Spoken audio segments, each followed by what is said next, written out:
I cried at Luca this last week, I think. It So, was so Hmm. cute.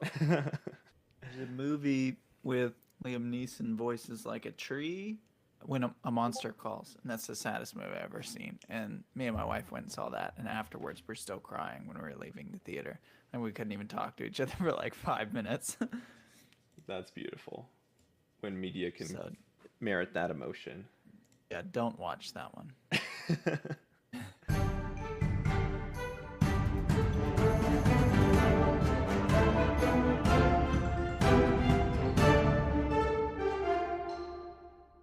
Hi, and welcome to another episode of Dungeons and Degrees. My name's Adrian, And I'm Alex. and today we have a special guest. Special guest, introduce yourself. Oh wow! Hi, hi. I'm Justice. I wasn't ready. I wasn't ready. Hi, my name is Justice. I am an Iranian American game designer and goblin at Beetle and Grimm's. Written for a few different RPG companies, MCDM, Beetle and Grimm's, obviously, and I've done some work for Dungeons and Dragons on their Adventures League side and some other places as well. I think that's enough. What a nice portfolio. It's awesome. I'm glad to speak with you. Yeah, likewise. What I wanted to kind of start off with, which kind of like put me on to like what the subject of today was, this ability to kind of balance this life outside of the creative endeavors and what your main job is. But when we talked, you had like I had just left, so I still wanted to know kind of this, I guess, time frame, or not time, so it's your scheduling and just how you made time to pursue this creative endeavor and your main job. So I guess Mm-hmm. the theme would You're be talking like about when I was in scheduling. healthcare. Yes, exactly. Yeah. So I was a clinic manager for a surgical clinic in Texas. I managed about two departments of about anywhere from 10 to 20 people, five surgeons. And at the time, I was freelancing and working part time for Beale and Grimm's. I was mostly writing for the Dungeon Masters Guild at that point, working on different projects there, trying to build up a portfolio worthy of sending to some of these larger companies. Work life balance is kind of an interesting subject when you're in such a very vastly different field from what you're wanting to do. My father, he's a first generation immigrant from Iran, and I was talking about this really recently with somebody else about the idea of POCs just knowing the story all too well of, don't pursue creative careers. There's no security in that. You have your choices. You can become a doctor, a lawyer, something like that. But anything creative is a no-no. It's a fine outlet, but don't take it too seriously. I remember when I was doing community theater, my parents would tell me like almost on a weekly basis, but you're not going to make this your career, right? And I would say, no, no, no, no. I just like doing it. So fast forward, probably like 5, 6 years later, when I was getting my MBA, I just kind of realized that I wanted to do something else. So I got a more general MBA with a specialization in healthcare, kind of knowing that at some point I would want to make a leap into something that wasn't healthcare. And yeah, so when I became a manager, I just started writing. And I would write on my lunch breaks. Sometimes, if work was really kind of slow, I might pop open a Google Doc and start plugging in some ideas. Or if they popped into my head, I'd write it on a sticky note or something at work. And then when I got home, that was kind of when I would spend my time writing.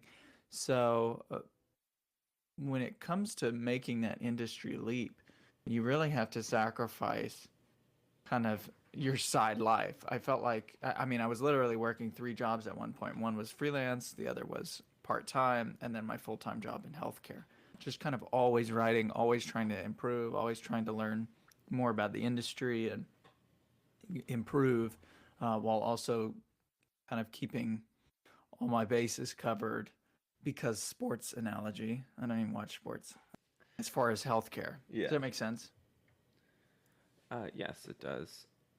It just feels like there's so much going on, and to make that leap is just such a vast.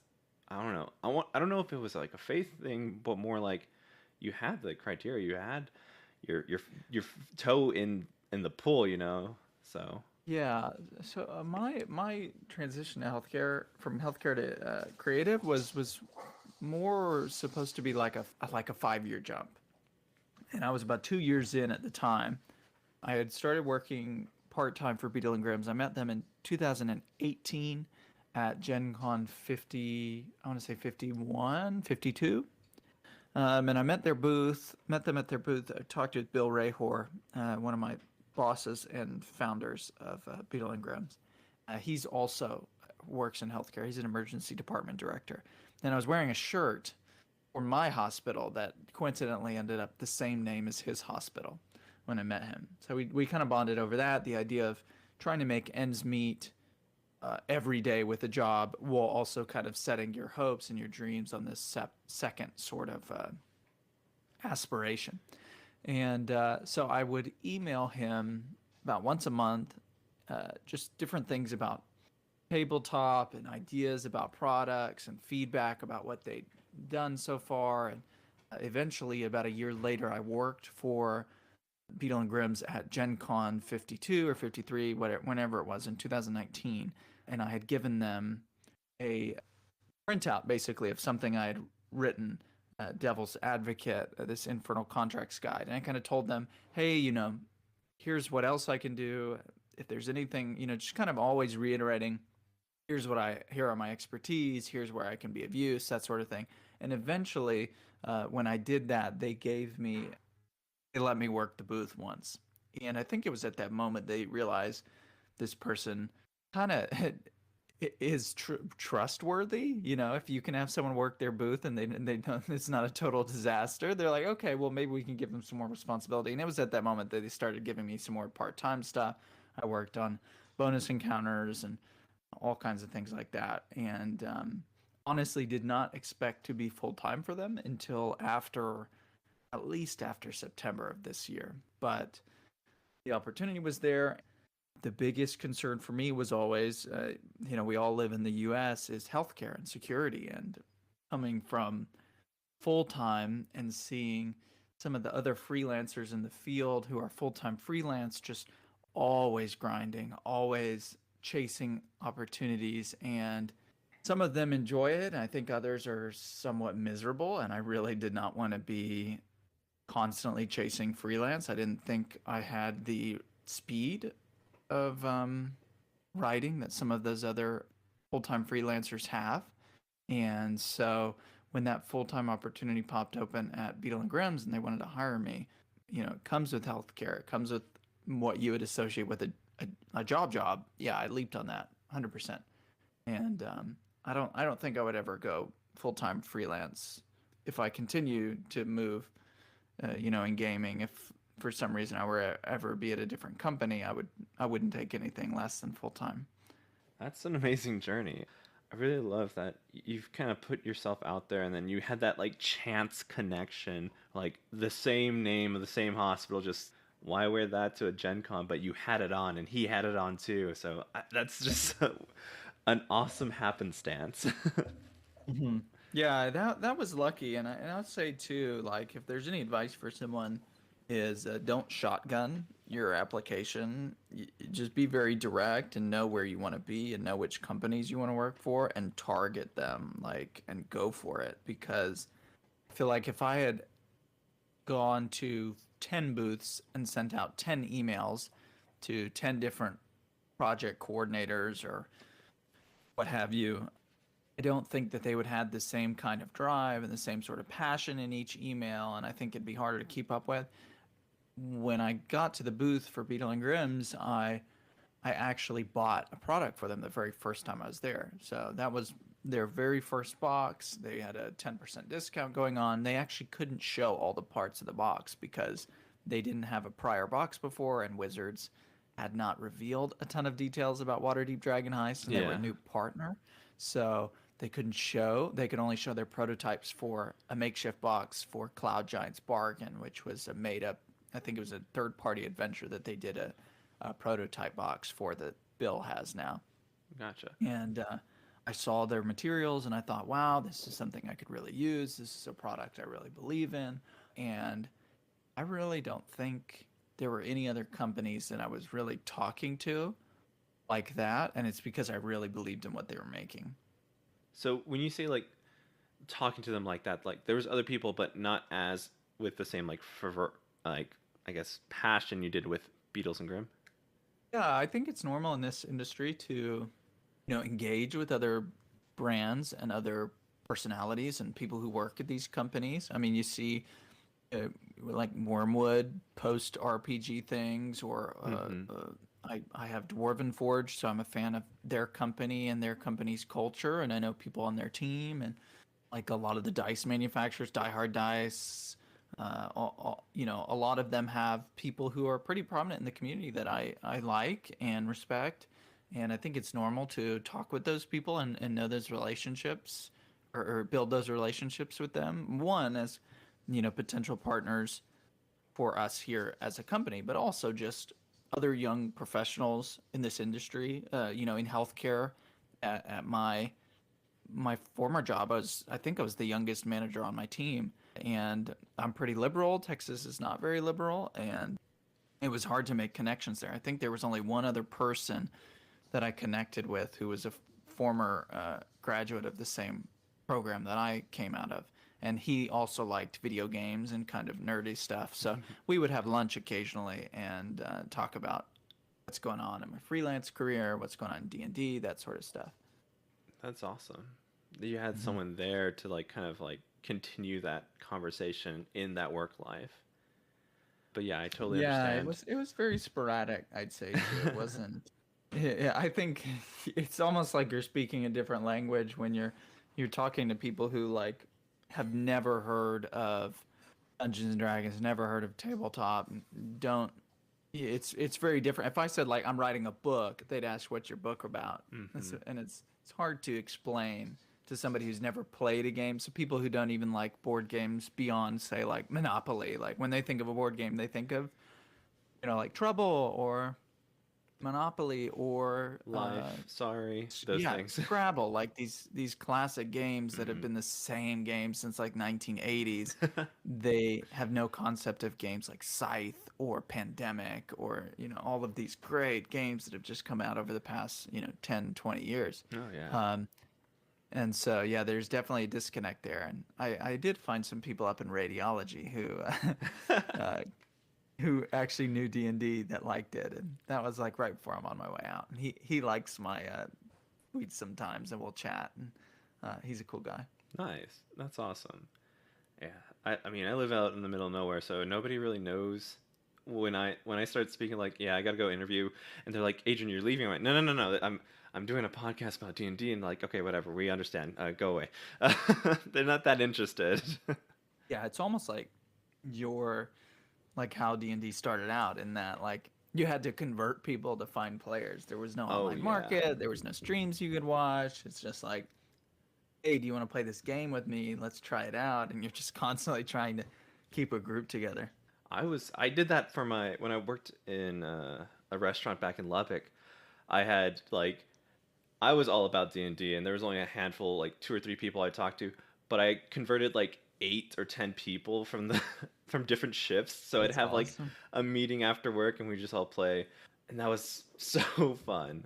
Unfortunately, I had to leave Lubbock, and I didn't really keep in contact with some of them. Like I got some guy to buy like the whole like alternative covers of the DMG Monster Manual and Player's Handbook, and I think I played with him like 5 times after that. But then I left, and I never. I'm like, I feel like I converted him and just left him on the floor. Like I didn't give him No, any outlets to go elsewhere because I was like the only DM he knew. that's how it is. It's like, guess what? You're the DM now. I'm leaving. I mean, Exactly. yeah, if you want to keep playing, somebody has to take it up. Oh yeah, for sure. In there. In there, yeah. Alex, you got any questions? How does your dad feel about your job right now? Yeah, that's a good question. Yeah, I was thinking about this just yesterday. My dad and my mom, it's kind of interesting. They did not, yeah, they were unsure when I started doing this sort of thing. They were proud of me. Somebody put it really well in a reply to a tweet I posted this week, and they were like, they're because I feel like they're proud of me now, especially some of the stuff that I've been working on lately, and starting to kind of try and put more of my culture in what I write, a culture that really is not truly understood and really just does not have any representation in a lot of industries, not just D&D, but elsewhere. It's just, but I think they're proud. But somebody said like they're proud of you because you have a job where you're making a living and you're secure in a creative field. Like I think if I had gone full-time freelance, I think it would be a slightly different story Right. because that road is it's feast or famine. You have periods where things are going really well, and you have other periods where it's a struggle. And but I think they're proud. They like. I mean, I don't live anywhere near my family now. I was the kind of the black sheep who moved away. They live up in Nashville, Tennessee, in a city called Murfreesboro, just outside. And I see them. I used to see them about 2 times a year, but now with the flexibility of my job and the fact that like I'm going to conventions and stuff, I can actually see them more often. And they retired, so having the flexibility of working from home, uh, that they like a lot. At the end of this month, I'm going to go out to Florida and I'll be able to work from a hotel where they're going to be lounging on the beach and we'll make food together. And the fact that they get to see more of me is it's really special, and it's something that I could not have done in healthcare unless I was maybe like a coder or something. Yeah. That's always good news. Being able to be with the people you want to be with and not restricted to like, okay, I got 3 days out of this whole year that I can spend time with you. When do you want them?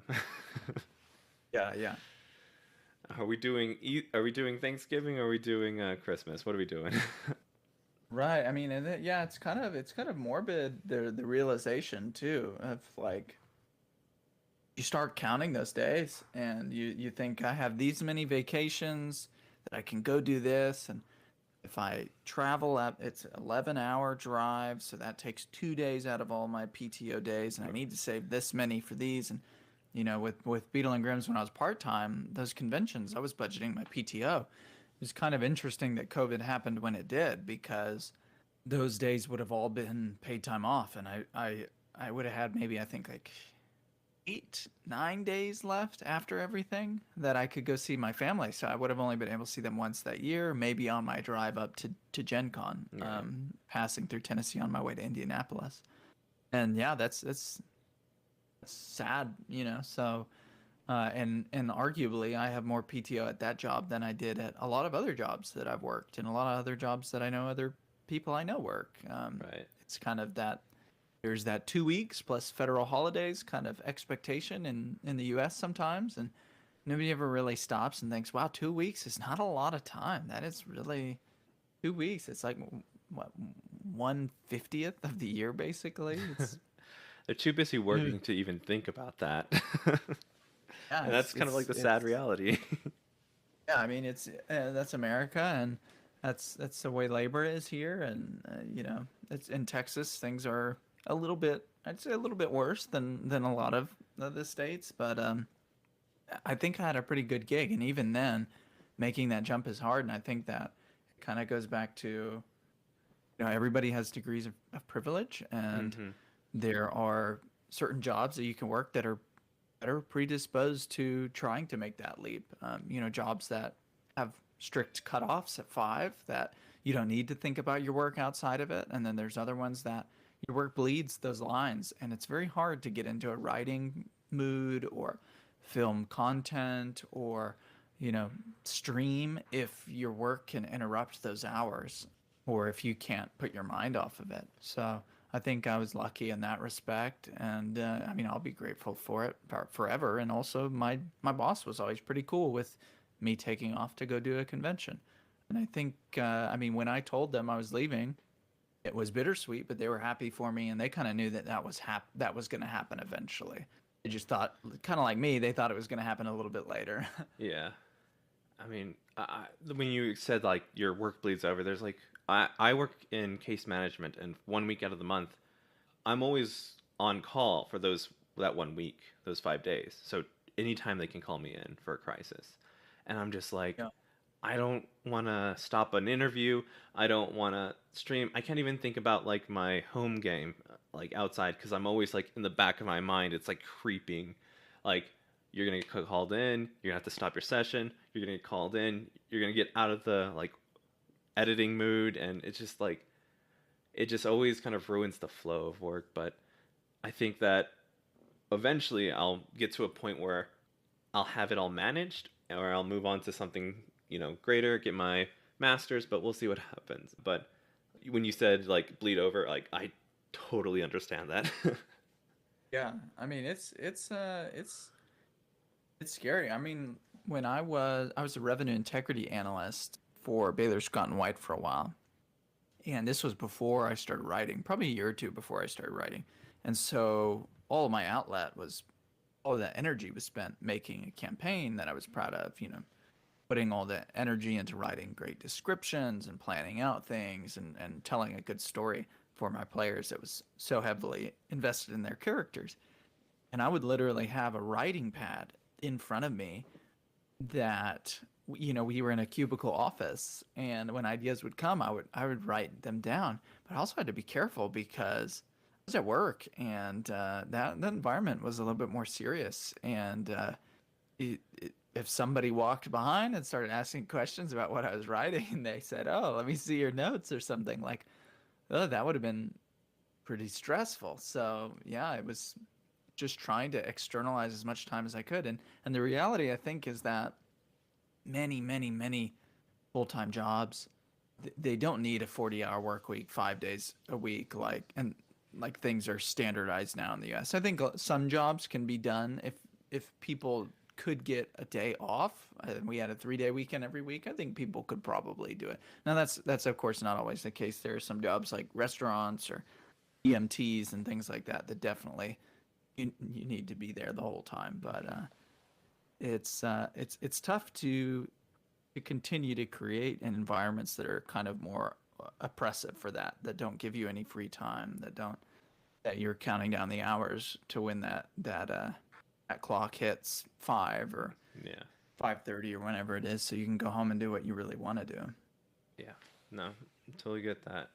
Alex, do you get that? Look, I have no idea how to separate my job from my life. As a teacher, that it's always on my mind. Michael and I talk about it like 87% of our day, especially it's summertime, and I am a high achieving, although my grades didn't show it. Like, I like to learn, I like to study, I like to do all those things. And now that I understand myself as an adult, I'm still doing those. So I've been out of school, for a month now, but I'm still taking classes that I'm not getting paid for. They're just extra time for me to better my class. I'm doing a 200-hour yoga certification with a emphasis in social emotional learning. And I mean, Mm. I'm doing heavy work now. It's a lot of therapy stuff, and Monday and Tuesday I have class from 11 to 5, which doesn't sound like it's that bad, but when you're talking about your feelings and uncovering things about yourself, it's miserable. Yeah. And then even that, I'm looking at I have another program I want to do, and it's all self-study. And how do you balance doing two different courses, and then dealing with the bereavement of my father, and then being the caregiver in that situation. Then you know never mind the time with my spouse or my personal time. I have no idea. I just do an activity until I feel done with the activity, and then I switch activities. And then when I'm done with that activity, I just go back to something else, or I find a third activity. So, Yeah. No, I feel you. There was a point at which my wife, she's a teacher, and she's working all the time as well. And there was a moment where, you talk about like work-life balance, to where, I mean, even now I work a lot of nights just because I'm pursuing freelance projects and I'm passionate about. And there was a moment, I think last year, where I just had so many things overlapping on top of my day job, on top of everything. And she was in actually like a more calm period of her job for once. And she like wanted to go do something. And I was like, I was like, I can't. I have to finish this. I have to finish this. And I had spent so many days at our this little island in our house, just writing and everything. She turned toward me and she said, "Is this what it's like being married to a teacher?" I was like, "Yes, yes, it is." I am okay during the school year, or I felt like I was, but last semester was my first semester teaching ever, and I felt like once I got my class set up, because I had to do that in the middle of a pandemic and all of that. Once I figured out sort of what I needed to be doing, it was a lot easier. But right now, I have the energy and time to put forth towards bettering myself. And so I'm still just as tired as I am during the normal school year. Mm-hmm. But you also have like a lot of your on your plate currently as well. Like, You know, I can't. Okay, so go here's ahead. how I feel about this. I can't control that. I don't understand how to take things off of my plate, especially with a big trauma in front of me. Mm-hmm. Like, that's life. So, and I don't know if this is healthy. I don't know. I do what I can, and I'm trying to let go of not being perfect. But I also don't understand not continuing my life as well. Gotcha. Maybe that sounds terrible. Like, cool, your dad's dead. Bye. I mean, Like, eventually you should be able to get to a point where you're okay with the fact, but I don't know if like, there's different timelines for different individuals on how close you were and all that stuff. Sorry, I mean, just going into some psychology stuff. this is the and degrees part of our podcast. Yeah, hopefully I'll get my master's and I'll be better at counseling and stuff. Every time I gotta tell people when they're like, Adrian, give me advice. I'm like, okay, first of all, not a therapist. Don't want to get flagged, okay? Just FYI. But yeah, I just you have a lot, and I think that it's tough. I don't know. You seem like the individual that doesn't know how to say no, thank you. I don't know. Is that true? Like, I can't take this on right now. No, thank you. Or like, okay, fine, whatever. Put it next to all the other stuff that's going on in my life.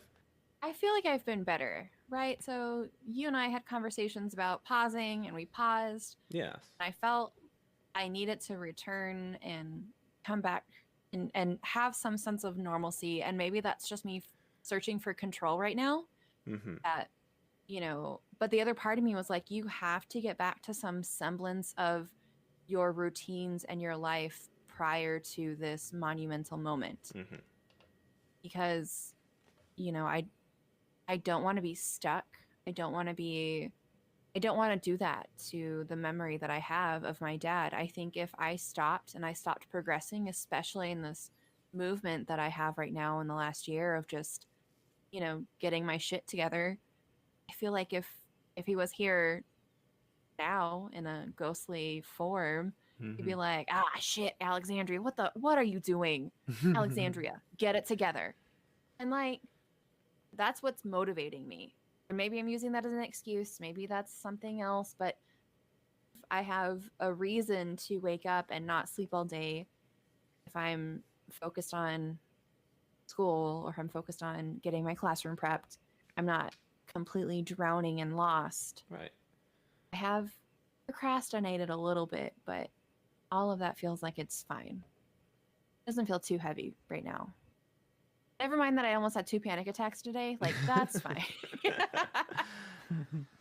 Yeah, no, I think, I mean, you're doing the best you can. I mean, I think kind of going into scheduling, like being able to compartmentalize what you're doing and being able to like, okay, I need to do this now so I'm not, taking up the whole day of just sleeping in because the big depression, okay? The big sad. So I think that you're coping with it the way you know how to cope with it, and I think that's a good step. I know that it might not be the normal that you want currently, but I think it's getting there. I did have a little bit of big sad. I did turn my alarm clock off for about 2 weeks, and that was causing more stress afterwards. Like, yeah.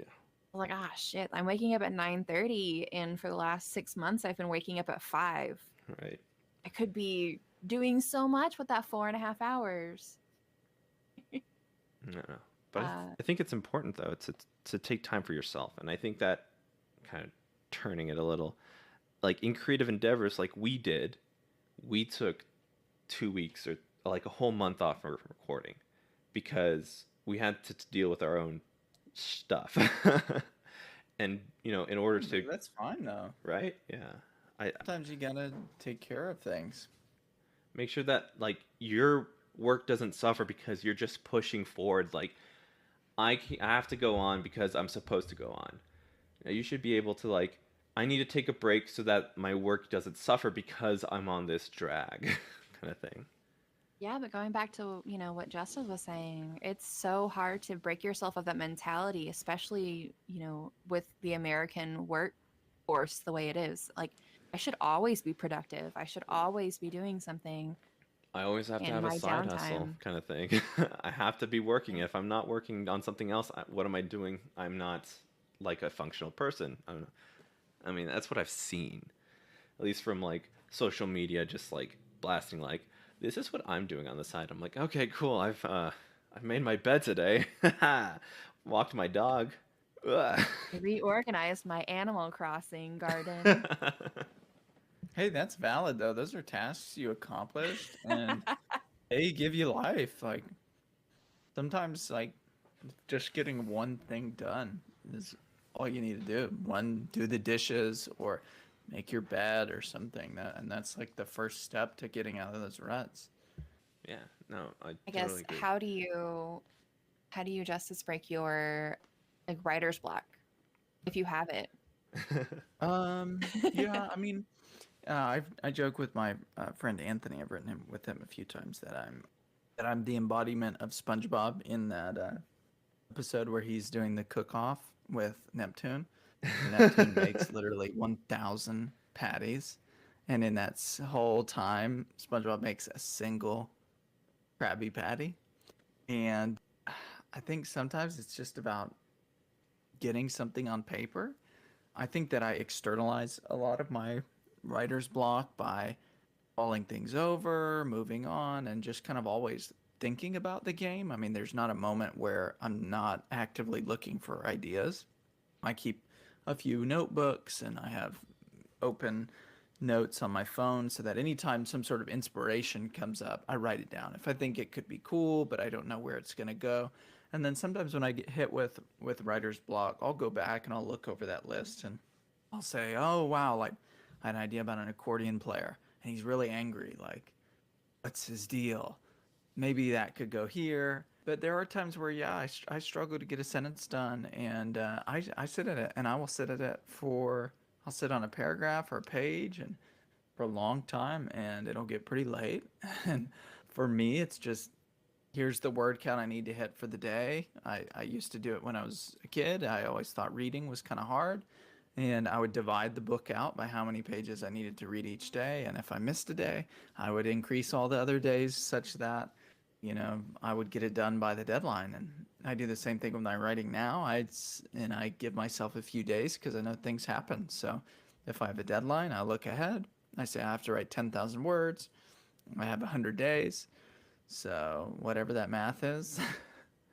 And I take a few days off and I divide that by however many, and I try my best to hit that goal every day. And sometimes the words aren't perfect. Some days I write 500 words, and other days I write 300 words. But I try my best when things are flowing to get a little ahead to save me some time in the future, because I know that, yeah, that writer's block's going to happen. And other things I do, I keep a document called spicy sentence structures Nice, nice. where I write like just dope sentences I found, and I think about the way they're structured. I think about sometimes it's as simple as introductory phrase, subject, comma, such and such. And sometimes I'll think about what am I trying to say here? What's the main idea?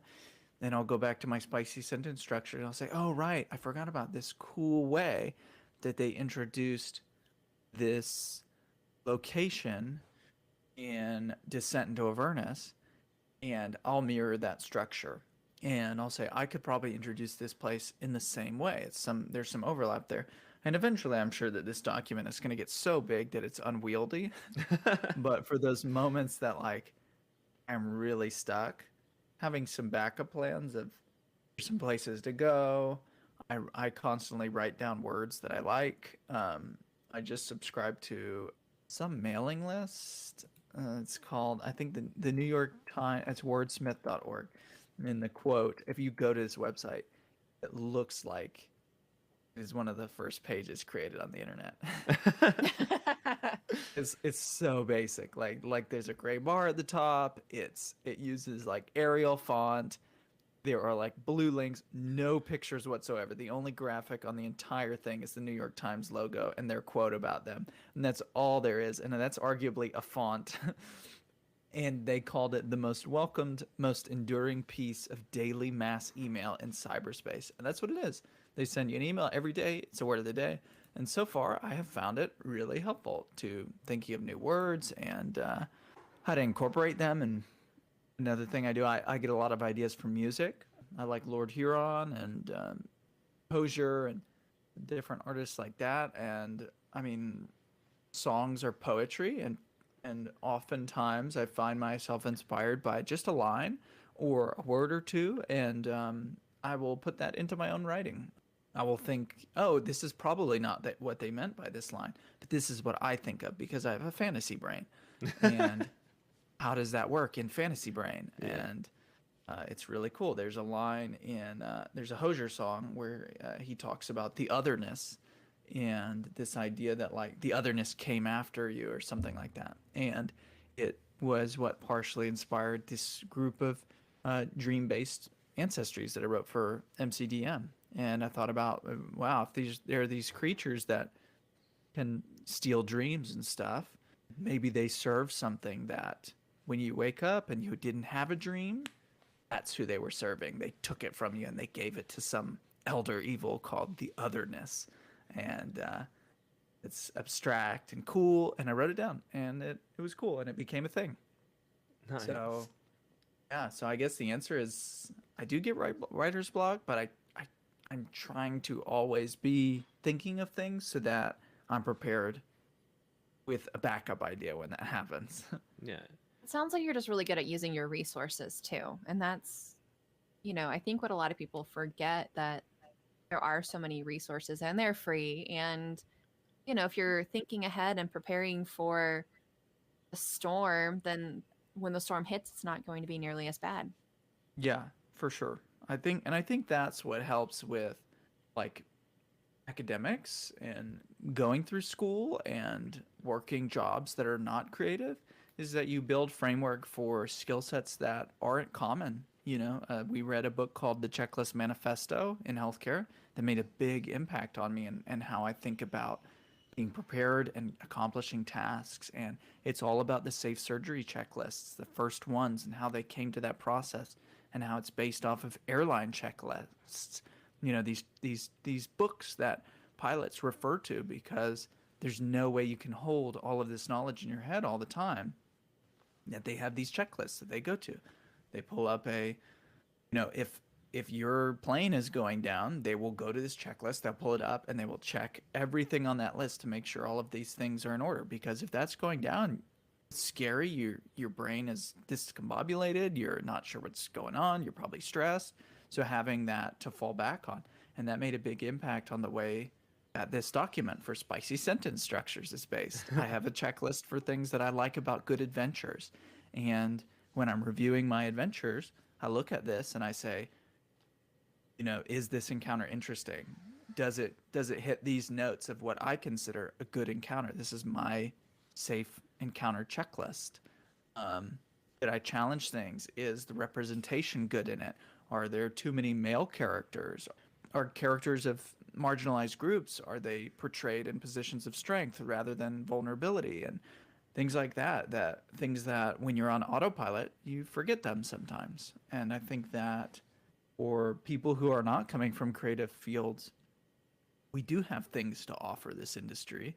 And some people might think that a safe surgery checklist is super boring, but I think when you see its application and you see that the adventure that it can help create, that you kind of realize, yeah, maybe I've underestimated this degree that I have. Maybe I underestimated those hours that I spent, watching some video when I worked at McDonald's on a burger going through a line. But when you start to think, how could this relate to what I'm doing here? And you start applying it, you find that a lot of stuff that isn't explicitly labeled as creative is surprisingly applicable uh, to writing, producing, filming, all kinds of things. Does that make sense? I think it Yeah, does. absolutely. Yeah. You know, giving yourself like an organizational checklist makes sense, especially if you've created it for you and your writing style and you found your voice.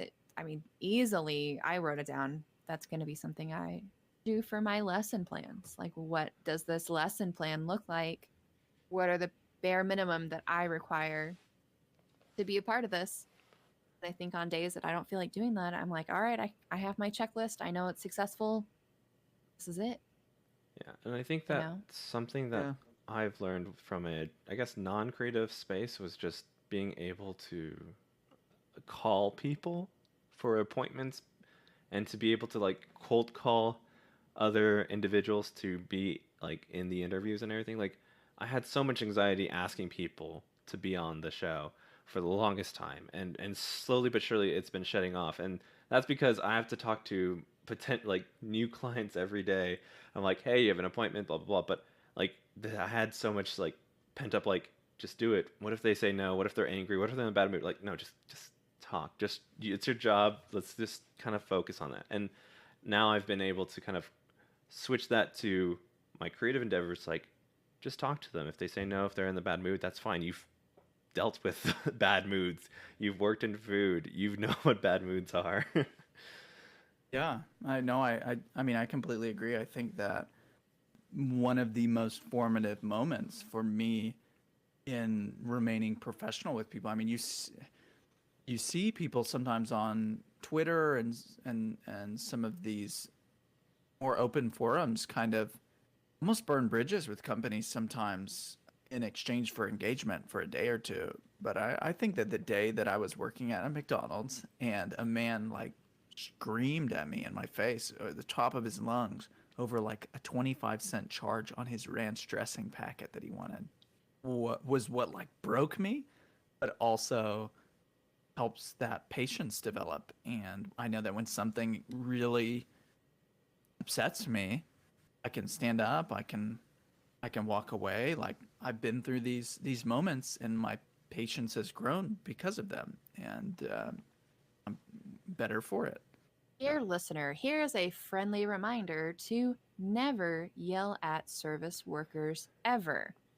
They're Yes. just Unacceptable. yeah, they're just doing their jobs. This guy was like, I was gonna tip you well, but you forgot 10 cents, and I'm like, I'm sorry, we don't have change right now, but I'll give you $1 back all right now. And he just like walked away with the dollar, so like I'm down 90 cents now. I'm like, okay, that's if you were gonna tip well, the 10 cents would have been nothing. I'm sorry, I'm running the whole kitchen right now as well. Uh, fun stuff. And you just like smile and like, here you go, sir. And they're just yelling at you. I'm like, uh-huh, uh-huh. Man, oh, I'm so sorry. Like trying my best to like, I can't do anything right now. Just listen, just keep going. Yeah, no, that's a big soapbox. I also will watch other customers' behaviors towards people, and I am not afraid to step right in and say, hey, you need to calm down. This is not their job. Because you're like, half the time, you're at like fucking Walmart, and the old lady is yelling at like a 17-year-old child. Like, Mhm. really, ma'am? You think that this person can control the prices at you think that the person that you're talking to is gonna have that control? They are This not kid has Mr. or Mrs. acne. Walmart. No. Ugh. All right, we've Yeah, those. yeah. Oh yeah, I Oh. totally agree. I mean, yeah, you can tell a lot about a person by how they treat service workers. Oh yeah. So many stories, but let's jump back into D&D real quick. Literally half of my work experience right there. Yeah. Okay. So Justice, what kind of got you into D&D itself? Because you said that you've done, I guess, was it theater in college or high school? Yeah, I did a bunch of community theater when I was in high school and undergraduate. It is not how I found D&D though. That was just mostly for fun. I enjoyed it, and lots of musicals and things like that. But I actually found, I mean, I always played video games and I liked board games, and I don't think we had many like newer board games when I was growing up. But Hmm. I mean, I played PlayStation with my friends. I wasted countless, well, not wasted. I spent countless hours playing Super Smash Brothers with my best friends in the neighborhood, and then when I was in my undergraduate, my senior year, there was someone who invited me to play some Dungeons and Dragons in my apartment complex, and he was now rooming with an old roommate of mine, and he said, "Hey, like, do you want to come hang out with me and Brian? We're gonna play Dungeons and Dragons." And I was like, is that that game where you're in the basement with the costumes and like the big paper thing in front of you, and you're rolling like 100 sides dice and all that? And he's like, kind of, but basically yes. And he's like, but we don't do costumes. And I'm like, okay, well. And I threw out some ridiculous character concept, kind of like lighthearted, joking with him, like, could I play like a powdered wig minotaur named Beethoven or something like that? And he was like, yeah, you could do that. And I was like, okay, I'll be there. And I came over early and we made that character, and that was my first character. He wielded a musket. His name was Beethoven. He had a harpsichord that he carried on his back everywhere. Nice. And but when you hit it, it was kind of like a Casio keyboard, and that like set to the drum setting. And he was ridiculous, but I ended up really liking the game, and that was in 2013. And a few years in, we finished our campaign. A lot of us moved, and I moved down to Texas and started DMing, and it's kind of history from there on. Nice. I love that, like, a lot of, from my experience as bringing people into the fold of D&D, like, their first character is either, like, very Lord of the Rings-esque, or it's the most ridiculous thing you've ever seen. It's, like, the two types of, like, new players I've met. Yeah, I mean, I knew fantasy. Hmm. Like I think fantasy is just so interwoven in society. Like the tropes are very familiar. Where Yeah. you read books that are fantasy, and in school you're familiar with dragons, they're everywhere, knights, all that sort of stuff. So I think by the time I started playing Dungeons and Dragons, like I knew tropes, but I mean spells and all that sort of stuff I don't think is really flushed out in much media. Maybe now, probably more so than when I started. But no, I mean I fell pretty comfortably into it, and I just kept coming back because of the people. It's just fun to hang out with everybody, make jokes. We would always eat before, and just kind of failing together was just a lot of fun. Bad rolls and laughter, and I think that's why a lot of people keep playing it. Yeah. Yeah, no, definitely. Making that story together is 100% why I keep coming back to it.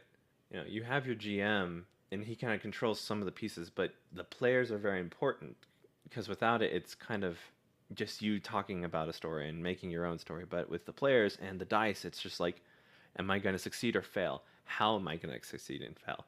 Also, as the players are like, okay, this is how I want to do it, and they're like, they explain it with so much joy and just enjoyment. And when they fail, they like, the friends chime in, dude, you totally did it this way, and everyone laughs, and it's just amazing feeling. Yeah, for sure. Well, I think I'm got. Hold up, sorry, mentally just checking back in. I don't know, I was in a dream.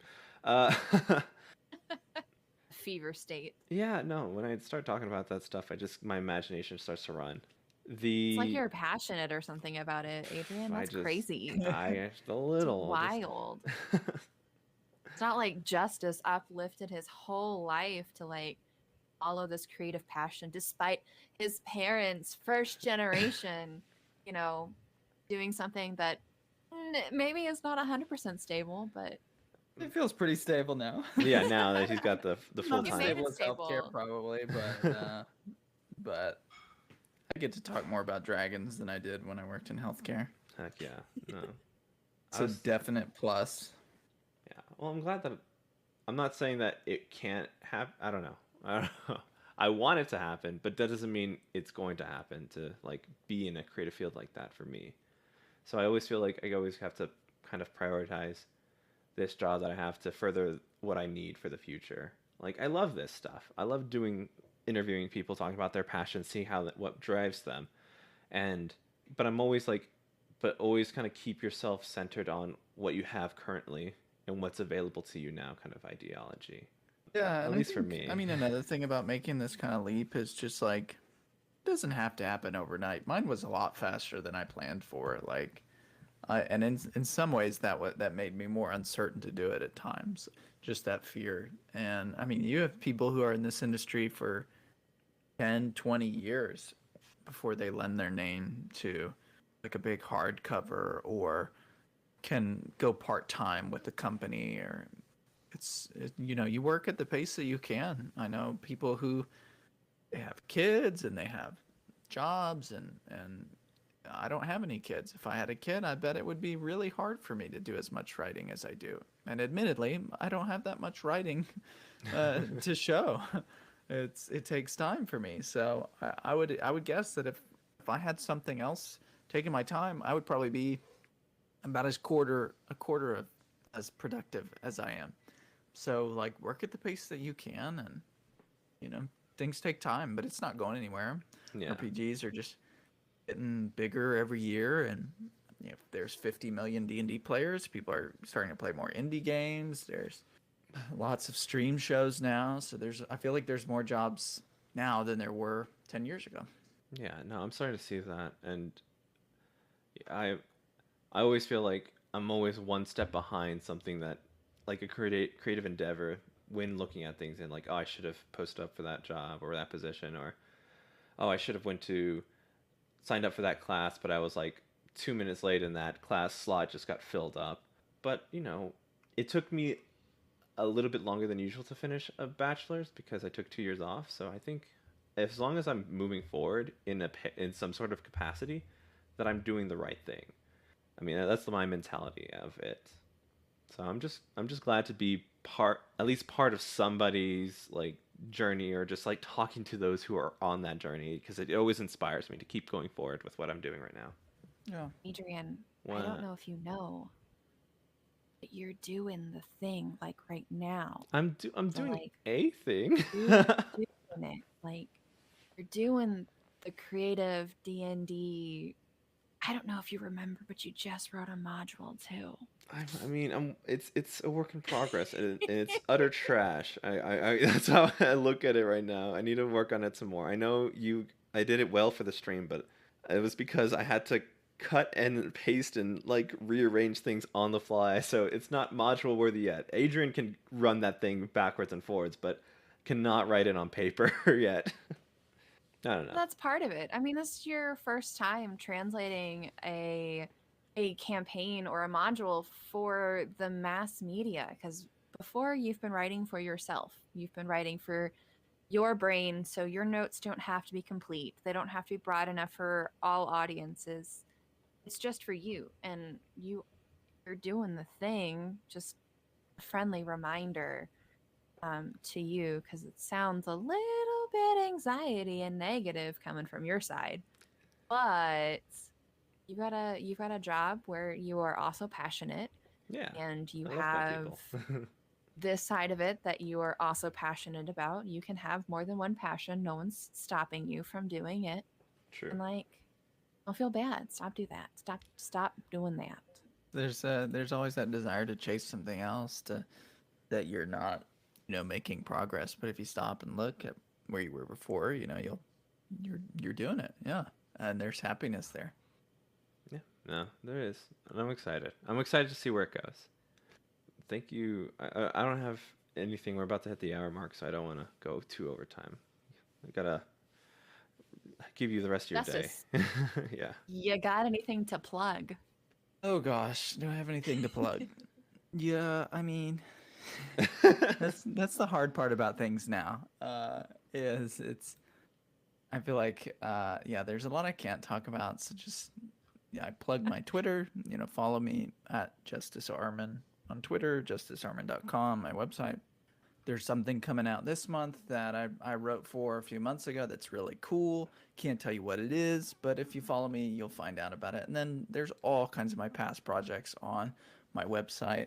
And then we just we're shipping our silver edition of Van Richten's Guide to Ravenloft at Beetle and Grimm's, and I was a co-producer on that box. So everything you see in there, I was involved with in some way or another. So check it out. Very spooky, very cool.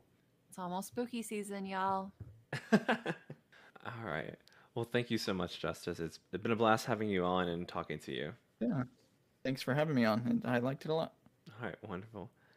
Thank you, dear listener, for following us for another episode. You can follow us on all the social medias. You can also find us on our Discord. Come have conversations. You could even ask our upcoming guests questions. So maybe if we get the big, well, I was going to say BLM, but that wouldn't.